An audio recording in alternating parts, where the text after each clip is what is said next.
Mula sa mga kantang minahal ng milyong-milyong Pinoy hanggang sa pagpuno ng isa sa pinakamalaking venue sa bansa.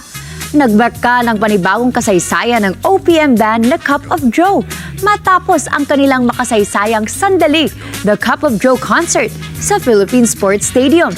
Dinaluhan ito ng libu-libong fans at ilang celebrities habang pinatunayan ng banda ang kanilang matinding hatid na impluwensya sa kasalukuyang musikang Pilipino.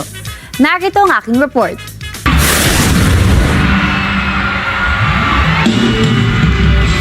Tinagsa ng libu-libong fans ang makasaysayang sandali, The Cup of Joe Concert ng OPM band The Cup of Joe sa Philippine Sports Stadium nitong Sabado, Mayo 23, 2026, kung saan muling pinatunayan ng banda ang kanilang matinding impluwensya sa kasalukuyang OPM scene.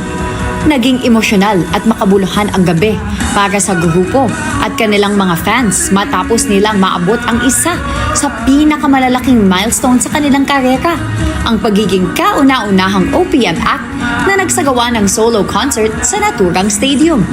Sa kabila ng pabugso-bugsong ulan, hindi natinag ang energy ng audience habang sabay-sabay nilang kinakanta ang ilan sa pinakasikat na awitin ng banda tulad ng Tingin, Estranjero, at Misteryoso.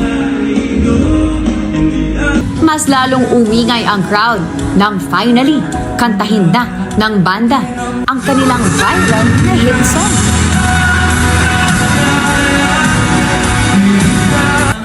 Dumagundong din ang buong Philippine Sports Stadium nang lumabas na ang kanilang guest performers na sina Bamboo, Eli Buendia, at bandang Kamikaze ni Jay Contreras.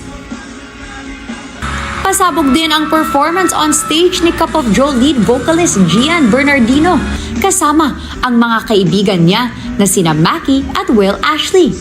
Naging makulay din ang production ng concert dahil sa engranding stage setup, lights, fireworks at fan interactions na lalong nagbigay emosyon sa bawat performance. Ilang taon na kayong fan ng Cup of Joe?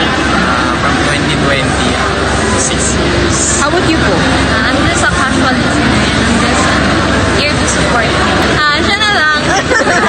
Mag-share na lang Casual ako. listener lang eh. Sobrang proper ganda po ng mga kanta nila. Tapos yung meaning po ng mga kanta nila talagang nakakaano po sa mga tao. Yung mga ano po nila, mga message po ng kanta nila, nakakahikayat po talaga ng mga tao. Yung mga damdamin po ng tao na pupukaw po nila gano'n. I think over 3 years. Anong era yan? Yung era, album, sorry. I wasn't sure, pero ayun. Tingin, yung start na narinig ko sa kanila. Invested talaga ako. So, nag-check ako ng mga albums nila. Ilang Pinoy celebrities din ang spotted sa concert, gaya ni Jake Cuenca at Miss Universe Philippines 2020 Rabia Mateo. Gayon din ang aktres na si Heaven Pecalejo at SB19 Justin De Dios. Bahagi ng concert ang pagdiriwang ng bagong EP ng banda na pinamagatang Sandali na nagsisilbing simbolo ng kanilang journey kasama ang kanilang loyal fanbase.